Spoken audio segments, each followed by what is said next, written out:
Iswa Kristan mungin sibai chapter kalau tu cewa tharau ni tak sasona damnate malsomte zalenate domle chamse tu Iswa Kristan mungin du sana kalau dan cewa hedinalan mutsam hanciar kan doa ketimma patian tu dau khengani a chronicles padina dum somina cha so bahana kha kha kan chiange now suna chu pui tam tak te wa chuan sam tek su indo na chu nami indo na ani wa pathian indo na ani so ke cha so basarina he indo na in be amai wa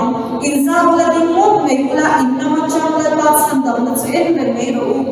inna ma chang la ba chan dam na chu en me ro o ju na mi te je ko sane mi te o tin na su la zam hek su na tu ka be ko in tho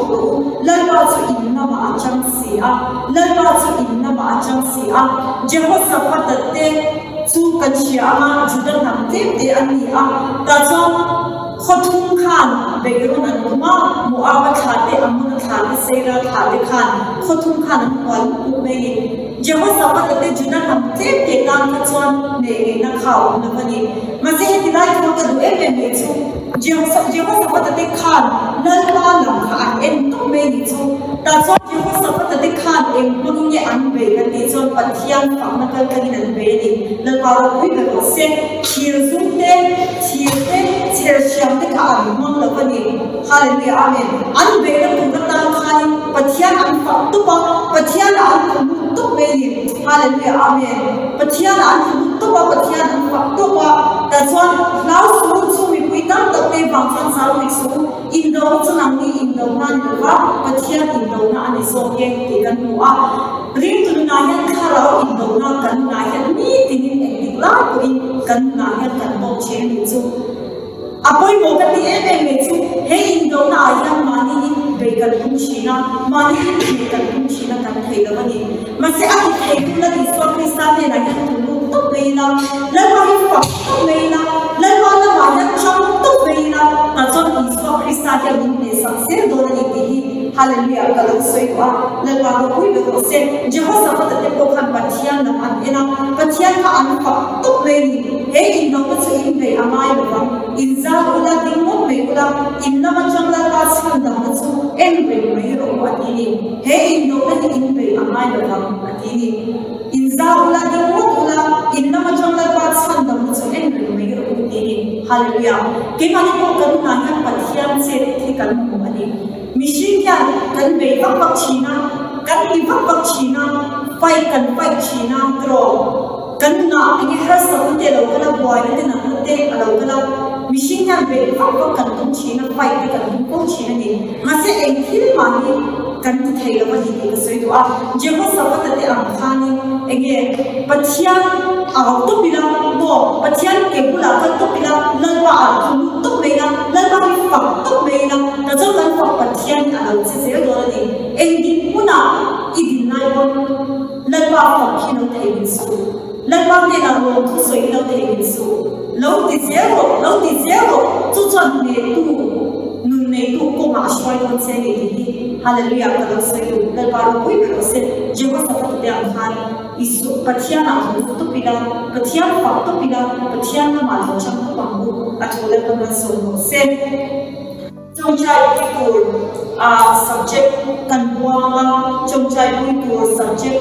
ege lo intro te kan oma number kan na khani phone call mo message ni mo chongchai pui ngai ke chon alo intro se thei ni kha kan lo soi tu chongchai tur min kan buange AIDS zong thama hepatitis C le na ko AIDS ko la COVID-19 le zu thum nei dan lumai khara ku tak sa changa le se la turin dar ni ya ni tu mardan upake ra swala zu thum le ko positive dan le bi apmo ya chong kan sardan ala chan ki balai kan sardan peroni kan sardan sam le in hele khelo dan le swala ni sai ka ako man so metan le atunguna hega ni form program lo en ku song sumte kan nalai te kan Iswa Kristan minin kan lo thoyanga hallelujah amen pathian ro kuina le pathian thi ti the ni kan na ya lo be se tharila Ake chuka na rai to eme, ake chuka dam thei to lo bang ti in se kana na mi lo ti be do me ke. Hallelujah. I be do na chang han na iswa be se na pe tharin na khan athan na lo ne sela iswa Krista in na da ka alo be se thare cheni. Ti in kan na lai de kha ege iswa Krista mi ni na lo khoyanga chon chong chai na hun kan nei do na ni pathian se be in chong chai pathian bai lo na. Hallelujah, amen. Hallelujah, amen. Lalba in tiba bani lo tu kan shpit sia. Lalba sibe chapur kan lo sia. Pathian chai ini lalba kan fak sia kan soy sia ni. Hallelujah, lalba ikke bula kan lo kada. Lalba tuna lalba nam na nei te dam lo ti har sa na to lalba chung chai kui ngai lo in ko som som de exam min kha ipitai ti se na ko lalba an na ege thi Kasila wa sila ba ang naitin kung ito tinino sila nang makuha na abangan na ba abedo na le anong may nasong ayan na ba itaraw ng kamwa na te swazalin na te malso na te nang ba nila inay sinalaw na itar na te at sumaiswa ng ino te karo sen pues ko lang COVID-19 abangan asa na to pwede kung na ito lalma anak na talkang yan ang malo na itulong isila lalma anak na suhi lalma kosa kani swazalin to itidam to ani lalma anak na yan ang boy bersuse anak na nakatay iswami ni swazalin te dam na nila iswa Krista ni kampuha lumay ko karay ko ta sa zona lo saksela anak na focus na ba anak na eno lalma nang malo tu le lalma nang malo base har tu nang malo no siya isya ki na to nang malo siya thara isya so ang nang malo khoi kharam se dar ni ya ni brain tumor de na po lagi iswa Krista mini itsuwa da malo ko se brain tumor na so iswa Krista min ka tawda ni iswa Krista min ka tawda ni iswa Krista mini zale na ko puwa nang na puwa na ka iswa Krista min swazale na ko puwa upakera swaz thule covid positive ba ma boy me ko lagi iswa Krista min dam na itsuwa lo ko se swazale ni da sa no khara na ma so na te halya itsuwa iswa min lo ko se lalbya mo ya chokon cancer de asal sa ni malai cancer de halya bi ko ni cancer na so lalba he cancer na shik so lagi iswa Krista min lo thi sela halya he cancer na la ka di lalba itsuwa zale to ani itidam to ani lalba andam na chanchin so iswa Krista na bola andam na chanchin so ki anka cha an soitam pero ni sela halya le thi ti thena lalba radam ta sim tu lo se lalba na en lo lalba na ma en tu tidam tu na ma lo be se tu tidam tu na ma lo khoi tu ni lalba hallelujah amen lalba hallelujah na ma lo khoi tharla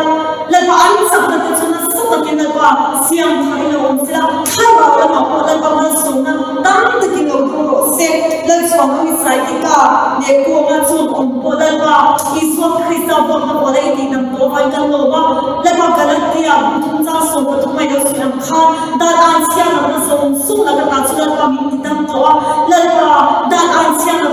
so la ka ta chula swazalen to ani lalba he na ina ko na ka ta hi iswa Krista mi swazalen na kan boga halya ako ga chu ro on te lagi iswa mi lo bo se iswa mi lo ke ko se asa di ka ko lagi iswa Krista mi lo ko se hallelujah amen lalba tun a lalba hallelujah amen lalba shukran hallelujah amen lalba tun na lalba hallelujah amen lalba na na ne lalba hallelujah amen lalba na na ne so na lalba dam tu ana ma be se tu te lalba tu na ni an chunga ko galo matani ani ne an chunga ko galo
Iswa mi lo da bang cha hallelujah amen la pa kan lo me dal pak sia kan so no chi ani hallelujah amen la pa ti dam ko na ma na na nun le kun te mon se thai ko ni la pa an na ma lo wa se thala an sa lo na lo ti sa thala an be do na be se thala pe la khop so ko le ba ma cha ko te ko ti sa thari no se iswa krista mi ma lo som so ni la pa kan lo me en kim ro mi na ni se so mi kan ni le amen